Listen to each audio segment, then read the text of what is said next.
بسم اللہ الرحمن الرحیم۔ اللہ تبارک و تعالیٰ کے بابرکت نام سے شروع جو بڑا مہربان اور نہایت رحم فرمانے والا ہے۔ السلام علیکم ورحمۃ اللہ وبرکاتہ۔ جب بھی رات کو بستر پر سونے سے قبل اللہ کا ایک خاص نام پڑھیں، صبح کو ہر خواہش پوری ہوگی انشاءاللہ۔ حضرت ابو ہریرہ رضی اللہ تعالیٰ عنہ سے روایت ہے کہ حضور نبی اکرم صلی اللہ علیہ وسلم نے فرمایا، اللہ تبارک و تعالی فرماتا ہے کہ میرا بندہ میرے متعلق جیسا گمان رکھتا ہے میں اس کے ساتھ ویسا ہی معاملہ کرتا ہوں۔ جب وہ میرا ذکر کرتا ہے تو میں اس کے ساتھ ہوتا ہوں، اگر وہ اپنے دل میں میرا ذکر یعنی ذکر خفی کرے تو میں اپنے شایان شان خفیہ اس کا ذکر کرتا ہوں، اور اگر وہ جماعت میں میرا ذکر یعنی ذکر جلی کرے تو میں اس کی جماعت سے بہتر جماعت میں اس کا ذکر کرتا ہوں، اور اگر وہ ایک بالشت میرے قریب آئے تو میں ایک بازو کے برابر اس کے قریب جاتا ہوں، اگر وہ ایک بازو کے برابر میرے قریب آئے تو میں دو بازوؤں کے برابر اس کے قریب ہو جاتا ہوں، اگر وہ میری طرف چل کر آئے تو میں اس کی طرف دوڑ کر آتا ہوں۔ یہ حدیث متفق علیہ ہے۔ پیارے ناظرین، اللہ کا ذکر کرنے سے انسان کو روحانی اور دنیاوی فوائد حاصل ہوتے ہیں۔ قرآن اور حدیث میں واضح طور پر ذکر کیا گیا ہے کہ تسبیح یعنی اللہ کا ذکر ایک اہم عبادت ہے جو انسان کو اللہ کے قریب لاتی ہے اور اس کے دل میں سکون، اطمینان اور روحانی طاقت پیدا کرتی ہے۔ اللہ تبارک و تعالی قرآن پاک میں فرماتا ہے، سن لو، اللہ کے ذکر سے دلوں کو سکون ملتا ہے۔ تسبیح پڑھنا انسان کے دل کو سکون اور اطمینان فراہم کرتا ہے۔ جب انسان اللہ کے ذکر میں مشغول ہوتا ہے تو وہ دنیاوی پریشانیوں سے دور ہو کر اللہ کی طرف متوجہ ہوتا ہے، جس سے اس کے دل میں سکون آتا ہے۔ جو لوگ اللہ کا ذکر کرتے ہیں یعنی تسبیح پڑھتے ہیں، اللہ ان کے گناہوں کو معاف فرماتا ہے۔ اللہ تبارک و تعالی فرماتا ہے، تو میرا ذکر کر، میں تیرا ذکر کروں گا۔ تسبیح پڑھنے سے اللہ سے مانگی گئی دعائیں قبول ہوتی ہیں۔ حضرت ابو ہریرہ رضی اللہ تعالی عنہ سے روایت ہے کہ جو شخص اللہ کا ذکر کرتا ہے یعنی تسبیح پڑھتا ہے، اللہ اس کی دعائیں قبول فرماتا ہے اور اسے مشکلات سے نجات دیتا ہے۔ اللہ کے ذکر سے انسان کی دعائیں قبول ہوتی ہیں اور وہ اپنی مشکلات سے نکلنے میں کامیاب ہو جاتا ہے۔ تسبیح پڑھنے سے انسان کی زندگی میں برکت آتی ہے۔ جو شخص صبح و شام اللہ کا ذکر کرتا ہے اس کی روزی میں برکت ہوتی ہے۔ تسبیح انسان کی روزمرہ زندگی میں برکت، کامیابی اور سکون لاتی ہے۔ یہ عمل دنیا اور آخرت میں کامیابی کا سبب بنتا ہے۔ پیارے ناظرین، تسبیح پڑھنے سے اللہ کی مدد اور حفاظت حاصل ہوتی ہے۔ حضرت محمد صلی اللہ علیہ وسلم نے فرمایا کہ جو شخص اللہ تبارک و تعالیٰ کا یہ بابرکت نام جو آج کی ویڈیو میں آپ کو بتانے جا رہا ہوں، رات کو بستر پر سوتے وقت 21 بار پڑھے گا تو صبح اٹھتے ہی اس کی ہر خواہش پوری ہوگی اور اللہ اس کی ہر پریشانی میں مدد فرمائے گا۔ اللہ کا ذکر انسان کو شیاطین اور خطرات سے محفوظ رکھتا ہے اور اللہ کی مدد کی ضمانت بھی فراہم کرتا ہے۔ پیارے ناظرین، اگر آپ چاہتے ہیں کہ اللہ پاک آپ کو دونوں جہانوں میں عزت و کامیابی عطا فرمائے، آپ کبھی کسی کے محتاج نہ ہوں، کبھی کسی کے سامنے ذلت اور رسوائی نہ اٹھانی پڑے اور حسد کرنے والوں سے ہمیشہ محفوظ رہیں، تو آپ اللہ تبارک و تعالیٰ کے اس بابرکت نام کو رات کو بستر پر سوتے وقت ضرور پڑھیں۔ اللہ تبارک و تعالیٰ کے اس نام کو پڑھنے سے اللہ تبارک و تعالیٰ آپ کی حفاظت فرماتا ہے، آپ کی تمام مشکلات حل کر دیتا ہے، آپ کی خواہشات اور تمنائیں پوری کی جاتی ہیں، آپ کے ہر کام میں اللہ تبارک و تعالیٰ اپنا حکم فرماتا ہے اور آپ کا ہر ناممکن کام ممکن کر دیا جاتا ہے۔ اس بابرکت نام سے انشاءاللہ دونوں جہانوں میں عزت و کامیابی آپ کا مقدر بن جائے گی اور کامیابی آپ کی قدم چومے گی۔ انسان جب کبھی اپنی زندگی کے مقصد کو سمجھنے کی کوشش کرتا ہے تو اسے اس حوالے سے مختلف قسم کے خیالات سننے کو ملتے ہیں۔ اللہ تبارک و تعالی نے قرآن مجید میں اس حوالے سے بہت سی واضح اور خوبصورت باتیں ارشاد فرمائی ہیں۔ اللہ تبارک و تعالی سورۃ الانبیاء کی آیت نمبر 16 میں فرماتے ہیں، ہم نے آسمان اور زمین کو اور جو کچھ ان دونوں کے درمیان ہے کھیلتے ہوئے یعنی بے مقصد پیدا نہیں کیا۔ اگر ہم چاہتے کہ کوئی کھیل تماشا بنائیں تو یقیناً ہم اسے اپنے پاس بنا لیتے اگر ہم ایسا کرنے والے ہوتے۔ اسی طرح اللہ تبارک و تعالی سورۃ المومنون کی آیت نمبر 115 سے 117 میں فرماتے ہیں، کیا تم نے سمجھ لیا کہ ہم نے تمہیں بے مقصد ہی پیدا کیا اور یہ کہ تم ہماری طرف لوٹائے نہیں جاؤ گے؟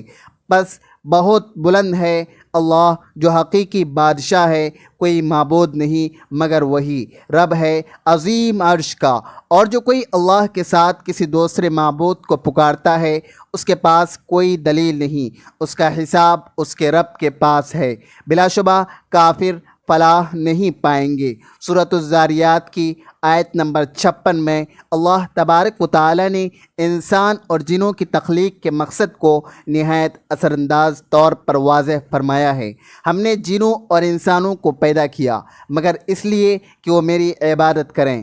ان تمام آیات پر غور و فکر اور تدبر کرنے سے یہ بات سمجھ میں آتی ہے کہ انسانیت کی تخلیق کا مقصد در حقیقت اللہ تبارک و تعالی کی معرفت حاصل کرنا اور اس کی بندگی و عبادت کرنا ہے۔ ان عبادات کو بجا لانے کے مختلف طریقے کتاب و سنت میں مذکور ہیں، جن میں ایک انتہائی خوبصورت اور آسان طریقہ اللہ تبارک و تعالی کا مسلسل ذکر کرنا ہے۔ کتاب و سنت سے یہ بات معلوم ہوتی ہے کہ اللہ تبارک و تعالی نے مخلوقات سے تمام عبادات کے اہتمام کا اعتدال سے تقاضا کیا ہے، مگر جب ہم ذکر الہی پر غور کرتے ہیں تو یہ بات معلوم ہوتی ہے کہ ذکر الہی کو ہمیشہ کثرت سے بجا لانے کی تلقین کی گئی ہے۔ اللہ تبارک و تعالی سورہ آل عمران کی آیت نمبر 190 سے 191 میں فرماتے ہیں، آسمانوں اور زمین کی پیدائش میں اور رات و دن کے آنے جانے میں عقل والوں کے لیے نشانیاں ہیں۔ تو اللہ تبارک و تعالی کا ذکر کھڑے بیٹھے اور اپنی کروٹوں پر لیٹے ہوئے کرتے ہیں اور آسمانوں اور زمین کی پیدائش میں غور و فکر کرتے ہیں اور کہتے ہیں، اے ہمارے رب، تو نے یہ سب کچھ بے فائدہ نہیں بنایا، تو پاک ہے، پس ہمیں اپنے عذاب سے بچا لے۔ ان آیات مبارکہ پر غور و فکر کرنے سے یہ بات معلوم ہوتی ہے کہ اللہ تبارک و تعالی نے ان لوگوں کو عقل مند قرار دیا جو زمین و آسمان کی تخلیق پر غور کرتے ہیں۔ پروردگار عالم کی تخلیق کے سب مظاہر دیکھ کر اس کی کبریائی کو پہچانتے ہیں اور اس کے بعد کثرت سے اللہ تبارک و تعالی کا ذکر کرتے ہیں اور اس کے عذاب سے پناہ مانگتے ہیں۔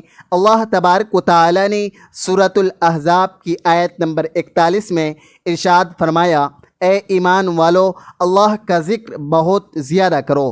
ذکر الہی کثرت سے کرنے کا نتیجہ یہ نکلتا ہے کہ اللہ تبارک و تعالی انسانوں کی زندگیوں کے اندھیرے دور کر کے انہیں روشنیوں کے راستے پر چلا دیتا ہے۔ اللہ تبارک و تعالی نے سورۃ الاحزاب کی آیت نمبر 41 سے 45 میں ارشاد فرمایا، اے ایمان والو، اللہ کا ذکر بہت زیادہ کرو اور صبح و شام اس کی پاکیزگی بیان کرو۔ وہی ہے جو تم پر اپنی رحمتیں نازل کرتا ہے اور اس کے فرشتے تمہارے لیے دعائے رحمت کرتے ہیں تاکہ وہ تمہیں اندھیروں سے روشنی کی طرف لے جائے، اور اللہ مومنوں پر بہت مہربان ہے۔ اللہ تبارک و تعالی نے ذکر الہی کے فوائد بتاتے ہوئے یہ بھی ارشاد فرمایا کہ جو کوئی اللہ کا ذکر کرتا ہے تو اللہ بھی اس کا ذکر کرتا ہے۔ چنانچہ اللہ تبارک و تعالی سورہ بقرہ کی آیت نمبر 152 میں فرماتے ہیں، تو میرا ذکر کرو، میں بھی تمہارا ذکر کروں گا، میرا شکر ادا کرو اور ناشکری سے بچو۔ اس آیت مبارکہ سے یہ بات سمجھ میں آتی ہے کہ جس شخص کا ذکر اللہ تبارک و تعالی کرتا ہے اس کی زندگی میں اللہ کی تائید، نصرت اور فضل ہر حال میں شامل ہو جاتا ہے۔ چنانچہ ہر مومن کو اللہ کا ذکر کرنا چاہیے۔ اللہ تبارک و تعالیٰ نے سورۃ الاحزاب میں ان لوگوں کا ذکر کیا جن کے لیے اللہ نے مغفرت اور عظیم اجر تیار کر رکھا ہے۔ اللہ تبارک و تعالیٰ سورۃ الاحزاب کی آیت نمبر 35 میں فرماتے ہیں، بے شک مسلمان مرد اور مسلمان عورتیں، مومن مرد اور مومن عورتیں، فرمانبردار مرد اور فرمانبردار عورتیں، راست باز مرد اور راست باز عورتیں، صبر کرنے والے مرد اور صبر کرنے والی عورتیں، عاجزی کرنے والے مرد اور عاجزی کرنے والی عورتیں، خیرات کرنے والے مرد اور خیرات کرنے والی عورتیں، روزہ رکھنے والے مرد اور روزہ رکھنے والی عورتیں، اپنی شرمگاہوں کی حفاظت کرنے والے مرد اور حفاظت کرنے والی عورتیں، اور کثرت سے اللہ کا ذکر کرنے والے مرد اور ذکر کرنے والی عورتیں، ان سب کے لیے اللہ نے مغفرت اور عظیم اجر تیار کر رکھا ہے۔ اس آیت مبارکہ سے یہ بات معلوم ہوتی ہے کہ وہ لوگ جن کے لیے اللہ تبارک و تعالی نے وسیع مغفرت اور عظیم ثواب تیار کر رکھا ہے، ان میں کثرت سے اللہ کا ذکر کرنے والے مرد اور عورتیں بھی شامل ہیں۔ نماز کی ادائیگی کا ذکر کرتے ہوئے یہ بات بیان کی گئی کہ نماز فحش اور برائیوں سے روکتی ہے، مگر اللہ تبارک و تعالی نے ارشاد فرمایا کہ اللہ کا ذکر بہت بڑی چیز ہے۔ سورۃ العنکبوت کی آیت نمبر 45 میں ارشاد ہوا، جو کتاب تمہاری طرف وحی کی گئی اسے پڑھو اور نماز قائم کرو، یقیناً نماز بے حیائی اور برائی سے روکتی ہے، اور بے شک اللہ کا ذکر بہت بڑی چیز ہے، اور تم جو کچھ کرتے ہو اللہ اس سے خبردار ہے۔ اس آیت مبارکہ پر تدبر کرنے سے یہ بات معلوم ہوتی ہے کہ اللہ کا ذکر کرنے کے نتیجے میں انسان کو جو فوائد حاصل ہوتے ہیں وہ فحش اور منکرات سے اجتناب سے کہیں بڑھ کر ہے۔ چنانچہ ہر مومن کو کثرت سے اللہ کا ذکر کرنا چاہیے۔ ذکر الہی انوار کی کنجی ہے، بصیرت کا آغاز ہے، جو فطرت کا اقرار ہے، یہ علم کے حصول کا ذریعہ ہے، یہ غیب کی جلوہ آرائیوں اور اسرار الہیہ کا اقرار ہے۔ ذاکر کے ذکر میں، زائر کی فکر میں خالق کائنات کی جل نظر آتی ہے۔ ذکر الہی کے حقیقی رابطے کی ایک شکل ہے۔ سورۃ العنکبوت کی آیت نمبر 45 میں ارشاد ربانی ہے، یقیناً اللہ کا ذکر ہر چیز سے زیادہ بزرگ ہے۔ اللہ کے ذکر میں نماز، سلامتی، قرآن حکیم، دعا اور استغفار سب شامل ہیں۔ ذکر الہی کی عظمت، اہمیت اور برکات سے آگاہ کرتے ہیں۔ ذکر الہی سے اللہ کا قرب نصیب ہوتا ہے اور انسان کی روحانی ترقی ہوتی ہے۔ ذکر الہی سے دلوں کو نور ملتا ہے۔ ذکر الہی ہی وہ راستہ اور دروازہ ہے جس کے ذریعے بندہ بارگاہ الہی تک پہنچ سکتا ہے۔ حضرت ابو ہریرہ رضی اللہ تعالی عنہ اور حضرت ابو سعید خدری رضی اللہ تعالی عنہ سے روایت ہے کہ رسول اللہ صلی اللہ علیہ وسلم نے ارشاد فرمایا، جب بھی اور جہاں بھی کچھ بندے اللہ کا ذکر کرتے ہیں تو لازمی طور پر فرشتے ہر طرف سے ان کے گرد جمع ہو جاتے ہیں، انہیں گھیر لیتے ہیں، رحمت الہی ان پر چھا جاتی ہے، انہیں اپنے سائے میں لیتی ہے اور سکینت کی کیفیت ان پر نازل ہوتی ہے، اور اللہ اپنے مقرب فرشتوں میں ان کا ذکر کرتا ہے۔ حضرت ابو ہریرہ رضی اللہ تعالی عنہ سے روایت ہے کہ رسول اللہ صلی اللہ علیہ وسلم نے ارشاد فرمایا، اللہ تبارک و تعالیٰ کا ارشاد ہے کہ جب میرا بندہ میرا ذکر کرتا ہے اور میری یاد میں اس کے ہونٹ حرکت کرتے ہیں تو اسی وقت میں اپنے اس بندے کے ساتھ ہوتا ہوں۔ اللہ تبارک و تعالیٰ فرماتے ہیں، بے شک اللہ کا ذکر بہت بڑی چیز ہے۔ حضرت ابو ہریرہ رضی اللہ تعالی عنہ سے روایت ہے کہ نبی کریم صلی اللہ علیہ وسلم نے فرمایا، اللہ تبارک و تعالی بیان فرماتا ہے کہ میرا بندہ میرے بارے میں جیسا گمان رکھتا ہے میں اس کے ساتھ ویسا ہی ہوتا ہوں۔ جب وہ مجھے یاد کرتا ہے تو میں اس کے ساتھ ہوتا ہوں، اور جب وہ مجھے اپنے دل میں یاد کرتا ہے تو میں بھی اسے اپنے دل میں یاد کرتا ہوں، اور جب وہ مجھے مجلس میں یاد کرتا ہے تو میں اسے اس سے بہتر فرشتوں کی مجلس میں یاد کرتا ہوں، اور اگر وہ میرے پاس ایک بالشت آتا ہے تو میں اس کے پاس ایک ہاتھ جاتا ہوں۔ اگر وہ میرے پاس ایک ہاتھ آتا ہے تو میں اس کے پاس 2 ہاتھ جاتا ہوں۔ اگر وہ میرے پاس چل کر آتا ہے تو میں اس کے پاس دوڑ کر آتا ہوں۔ حضرت ابو ہریرہ رضی اللہ تعالی عنہ سے روایت ہے کہ رسول اکرم صلی اللہ علیہ وسلم نے ارشاد فرمایا، کیا تمہیں وہ عمل بتاؤں جو تمہارے تمام اعمال سے بہتر ہے اور تمہارے رب کی نظر میں سب سے زیادہ پاکیزہ ہے؟ وہ تمہارے درجات کو تمام اعمال سے زیادہ بلند کرنے والا ہے، اللہ کی راہ میں سونا اور چاندی خرچ کرنے سے بھی زیادہ عظیم ہے، اور اس جہاد سے بھی بہتر ہے جس میں تم اپنے دشمنوں اور خدا کے دشمنوں کو قتل کرو یا وہ تمہیں شہید کریں۔ صحابہ اکرام رضی اللہ تعالی عنہم نے عرض کیا، یا رسول اللہ وہ کون سا عمل ہے؟ آپ نے فرمایا، وہ اللہ کا ذکر ہے۔ علامہ شبلی نعمانی رحمۃ اللہ علیہ اور علامہ سید سلیمان ندوی رحمۃ اللہ علیہ سیرت النبی جلد سوم پر لکھتے ہیں کہ نبی کریم صلی اللہ علیہ وسلم رات کو اپنی تسبیح و تحمید کی ایسی کیفیت میں ہوتے کہ تھک جاتے اور نیند آ جاتی تھی۔ وہ بیٹھتے، چلتے پھرتے، کھاتے پیتے، سوتے جاگتے، وضو کرتے، کپڑے پہنتے، سواری پر سوار ہوتے، سفر پر جاتے، واپس آتے، گھر میں داخل ہوتے، مسجد میں قدم رکھتے، غرض کے ہر حالت میں دل و جان سے ذکر الہی میں مصروف رہتے۔ آپ سواری پر بیٹھے بیٹھے نفل ادا فرماتے، سواری کا جانور چل رہا ہوتا، آپ اس کی پرواہ نہ کرتے کہ قبلہ کی طرف رخ ہے یا نہیں۔ آپ میدان جنگ میں بھی ذکر الہی سے غافل نہ ہوتے، بدلتے ہوئے غبار میں دونوں ہاتھ پھیلا کر بارگاہ الہی میں دعا کرتے۔ ایک موقع پر رات کے عالم میں رومال گر پڑا اور آپ کو خبر تک نہ ہوئی۔ حضرت علی رضی اللہ تعالی عنہ 3 بار جنگ میں آپ کے پاس آئے، ہر بار دیکھا کہ پیشانی مبارک زمین پر ہے۔ موجودہ دور میں بھی سکون کی کیفیت ذکر الہی سے حاصل کی جا سکتی ہے۔ مغرب میں خودکشیوں کی بڑھتی ہوئی تعداد روحانیت سے دوری کی وجہ ہے۔ ناظرین، بے سکونی یاد الہی سے غفلت کی وجہ سے ہوتی ہے۔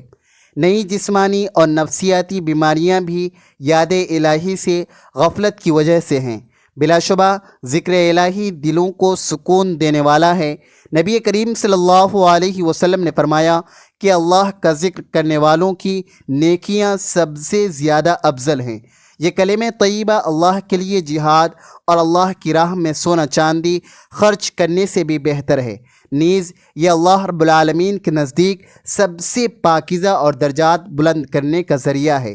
اللہ تبارک و تعالی ہمیں تسبیح و تحمید اور ذکر و اذکار میں مشغول رہنے کی توفیق عطا فرمائے، آمین۔ پیارے ناظرین، ہم جان لیتے ہیں کہ آپ نے اللہ تبارک و تعالی کا وہ کون سا نام پڑھنا ہے اور کیسے پڑھنا ہے۔ جب آپ رات کو سونے کے لیے بستر پر جائیں تو کوشش کریں کہ آپ نے اپنے کسی بھی مقصد، حاجت یا مشکل سے نجات کے لیے، خاص طور پر اپنے حق میں فیصلے کے لیے، اپنی خواہشات کی تکمیل کے لیے، فوری قبولیت کے لیے اور ہر رکاوٹ کو فوراً دور کرنے کے لیے کوئی ارادہ دل میں کریں، خواہ وہ خواہشات کو پورا کرنے کا ہو یا کوئی ناممکن کام کو ممکن کرنے کا ہو۔ اس نیت کے بعد بہتر ہے کہ آپ باوضو حالت میں بستر پر لیٹیں، کیونکہ یہ سنت نبوی ہے اور اس سے ثواب بھی ملتا ہے۔ باوضو حالت میں جب بستر پر جائیں تو ایک بہت مختصر اور خوبصورت وظیفہ ہے۔ آپ نے اللہ تبارک و تعالیٰ کا بابرکت نام پڑھنا ہے۔ اس سے پہلے درود پاک ایک بار پڑھیں۔ درود پاک پڑھنے کے بعد سب سے پہلے اپنے خاص مقصد کی نیت کریں۔ نیت کرنے کے بعد فوری طور پر نعوذ باللہ من الشیطان الرجیم، بسم اللہ الرحمن الرحیم پڑھ کر وظیفے کا آغاز کریں اور اللہ تبارک و تعالیٰ کے مبارک نام یا حی یا قیوم کو پڑھنا شروع کر دیں۔ یا حی یا قیوم ایک بار پڑھنے سے ایک گنتی ہوگی، اسے صرف 21 بار پڑھنا ہے۔ جب آپ یہ مبارک نام 21 بار پڑھ لیں تو اس کے بعد سورۃ الکوثر 3 بار پڑھنی ہے۔ اللہ تبارک و تعالیٰ کے نام کا ذکر کرنے کے بعد استغفار کریں، کیونکہ استغفار انسان کو اللہ کے قریب لاتا ہے۔ کہا جاتا ہے کہ اللہ اپنی مدد سے بندے کی پریشانیوں کو دور کرتا ہے۔ اول و آخر درود شریف پڑھ کر اللہ تبارک و تعالیٰ کے اس مبارک نام کو پڑھنے کا معمول بنا لیں تو انشاءاللہ فیصلہ آپ کے حق میں ہوگا، جیسا آپ چاہیں گے ویسا ہی ہوگا۔ نبی پاک صلی اللہ علیہ وسلم نے فرمایا کہ اللہ تبارک و تعالیٰ کے اس بابرکت نام کو رات کو بستر پر سوتے وقت پڑھنے سے صبح اٹھتے ہی اللہ تبارک و تعالیٰ آپ کی ہر خواہش پوری کر دے گا، اس کی جائز خواہشات پوری کی جائیں گی انشاءاللہ، اس کی مشکلات ختم کر دی جائے گی، اس کے لیے آسانیاں پیدا کر دی جائیں گی اور اس کے تمام مسائل کا حل کر دیے جائیں گے۔ جو اس کے دل میں تمنا ہوگی وہ پوری ہو جائے گی۔ میری اللہ تبارک و تعالیٰ سے دعا ہے کہ میرا سنانا اور آپ کا سننا اللہ اپنی بارگاہ میں قبول و منظور فرمائے، آمین۔ تمام ناظرین سے گزارش ہے کہ اپنے رزق میں برکت، وسعت اور کشادگی کے لیے اللہ تبارک و تعالیٰ کے 99 ناموں میں سے کوئی ایک نام کمنٹ سیکشن میں ضرور لکھیے گا۔ اللہ تبارک و تعالیٰ ہم سب کا حامی و ناصر ہو، آمین۔ اپنا بہت سارا خیال رکھیے گا، ہمیشہ ہنستے رہیں، مسکراتے رہیں اور مجھے بھی اپنی نیک دعاؤں اور نیک تمناؤں میں لازمی یاد رکھیے گا۔ ملتے ہیں کسی اگلی ویڈیو میں ایک نئے وظیفے کے ساتھ، تب تک کے لیے اللہ حافظ۔ السلام علیکم ورحمۃ اللہ وبرکاتہ۔